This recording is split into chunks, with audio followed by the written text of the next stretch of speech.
เฮ็ดสังเลเจ้าเฮายอมจนปล่อยแปดกูลองลาอำบากวนเฮาในเตมักมีตันฮือก็ตื้นเตไลโกตั้งตายเฮาเปลี่ยนเผอเฮาลุกตีไหลมาว่าเสตายยาวซ้ำกว่าตีเหลอตาเตหาข้อตอบลองใน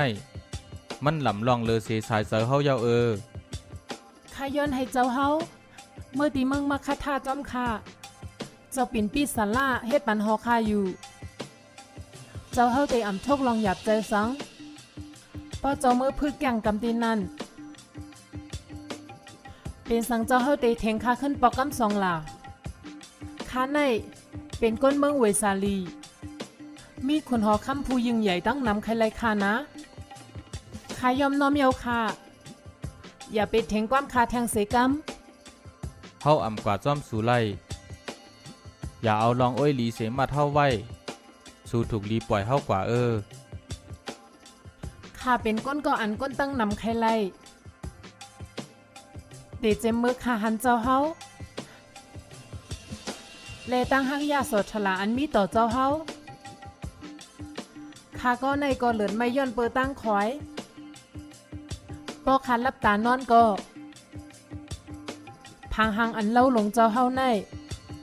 มันจับเจอข้ามาอยู่ตาเซตั้งหางดีเหมือนยาเมอโตคิงก็เหมือนยาเมอ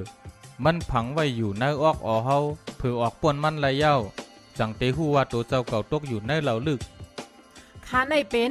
นางอัมป้าปาลีสุดตีเปิ้นทบสู่ใต้ต้นหมากมงมันปอไรซื้อว่าเป็นอันหอมหวานอยู่เย้าข้าย้อนปังเจ้าเฮาเมื่ออยู่ตีหอคำคาเซกัมผู้ยิ่งใหญ่ตั้งนำใครกว่าตีนั่นก้วยกาก็อันกว่าไล่เป็นก็อันคาเกียก้วยข้าเป็นเจ้าของมัน เจ้าของอำนั้นก้นตกขอก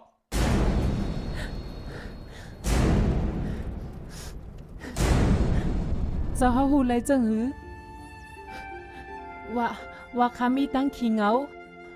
อยู่ใต้ตั้งยุ่มอันไหน เจ้าเฮาอ่ำหูลองคาเซตา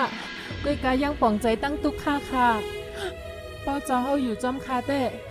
ข้าเตออกลอดป้นไรลองตั้งขี้เงาอยู่ตั้งเจ็บใจสู่เมื่อในเป็นตอนสอนตาเฮาสู่ต้วยโตสู่ขึ้นดูอัมป้าปาลีสู่เปลี่ยนเผอวนต้วยลีแลสู่อ่ำไลมีดังเซอเหมือนหนังก้นตั้งกำถาอ่อนกันทาง